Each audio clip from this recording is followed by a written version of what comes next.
What's up, guys? Mr. Dan here. Welcome back to the channel. Welcome back to another horror review. More specifically, welcome back to another underwater horror review.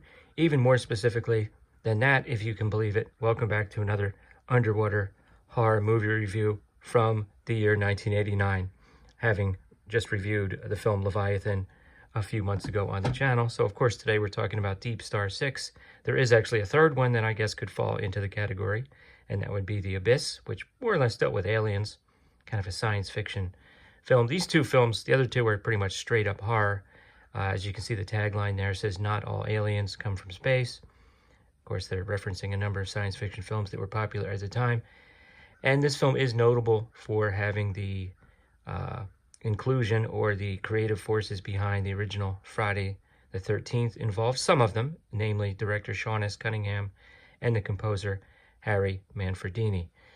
And I just wanted to point out that my friend of the channel, Ginger Ninja Reviews, has done a 60 seconds or less review of this film. Check out some of his 60-second or less reviews. And when I reviewed Leviathan, I gave him a little shout out, as you can see by the thumbnail there. So check out his review of Leviathan as well. And essentially, in a long story short, not quite enough happens in this film. It does have some pretty good horror elements, and you can kind of tell that this is a Sean S. Cunningham film in parts, namely in this part here, which is quite a bit more graphic than the cover art depicts, considering there was a person inside. And what do you think happened to the rest of his body? They're missing the color red on the cover, let's put it that way. So there was quite a lot of that during that scene. But oh brother, does it take a while to get there. And let me just say, when the film opens up, we have some interesting credits. The credits are going down from top to bottom. And we have some just establishing shots of underwater life. And I have to tell you, this is a Blu-ray. I don't know how the 4K could possibly look better if this is on 4K. It looked absolutely gorgeous on my TV, that opening credit sequence. Unfortunately, after that, the rest of the underwater scenes are mostly special effects shots of the exterior of this sort of underwater module and all the mini submarines the characters are traveling around in, and they're all sort of special effects shots. They kind of look gray and, you know, kind of like very muted colors. On a scale of 1 to 10 for 1989 effects, I'll give them like a generous 7. You know, that's a good part of the first half of the movie. We get to know the crew. They're apparently scouting out a location for the Navy to put some kind of underwater missile base. And you have a usual cast of characters, a pair of young lovers, a gruff and likable captain, a kind of a crass, wise ass played by the late, great Miguel Ferrer. Boy, do I miss that guy.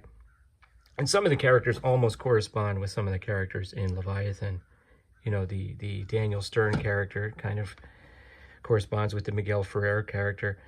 In most cases, I prefer every single character in Leviathan, but the Miguel Ferrer character is pretty good, and he does set into motion a chain of events. He makes one bad decision after another, creating catastrophes in this underwater sort of complex of structures that causes lots of sort of, you know, oh, this room is flooding, we have to get to the next room, kind of a suspense. And that goes on and on before the creature arrives. Finally, the creature makes an appearance, and it is a pretty well done scene, pretty bloody. And we get a few more shots of the creature here and there, and the characters sort of have to try to evade it and get to the surface. But of course, you know, at that depth, you cannot just take off and fly up to the surface without decompressing. And I'm just going to give a little bit away and say somebody panics and tries to do that, and there you have some really good body effects, probably some of the best of the film. And that's essentially it. You know, we meet the characters. You've got young lovers. Oh, it turns out somebody's pregnant, and somebody doesn't like somebody else, and will they redeem themselves? We've seen a lot of it before. This film just takes far too long to get going. And it's, you know, we have lots of shots of exterior shots of the submarines and so forth as a creature is closing in on the base, with corresponding sonar shots of a, you know, very 80s kind of effect of a sonar screen with a single red dot getting closer and closer. Oh my God, that thing's so fast. And it goes on a while. And as far as the creature design goes, let me flip the cover art around here.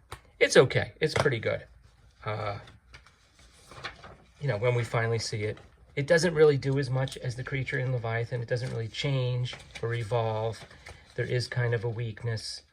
The crew does have a few different weapons that they dispatch, and somebody accidentally gets hit with a particular weapon that is used underwater by mistake, and that's a pretty gruesome death. Now, the eyeballs, it looks cooler here than it does in the movie. The eyeballs are sort of like almost like under the mouth part, which is a little weird. But, you know, overall, it was a pretty decent conclusion. As they eventually surface, is the creature dead? What do you think? And some of the characters make it and some don't.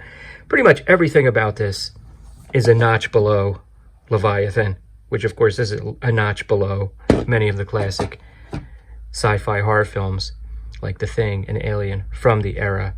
Like I said, that first half, just not enough happens. The cast is pretty good overall. Matt McCoy, very young. This is right before I saw him on an episode of Star Trek The Next Generation. Everybody tries. It just doesn't quite gel overall. I was kind of interested in some of these special features. Oh, also has the participation of Kane Hodder as the stunt coordinator. To be honest, when I was finished, I really didn't feel like going back and watching any of these. And the Manfredini score in isolation might sound pretty good. When the suspense is heightened, those parts of the score are pretty good.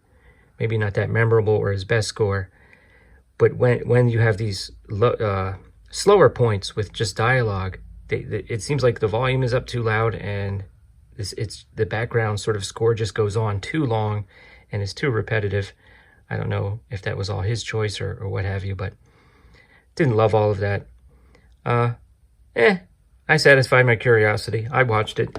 Will I watch it again? Probably. And I'll probably even watch the special features, because I'm always interested in special features. Although I'm in no great rush. Anyway, I'll definitely choose the Leviathan over DeepStar 6 any day. What are your thoughts? Let me know in the comments below. Check out Ginger Ninja Reviews, and come back again for more horror reviews. Later. Thanks. In my review of the Leviathan, Leviathan, you can see in my review of the... As you can see,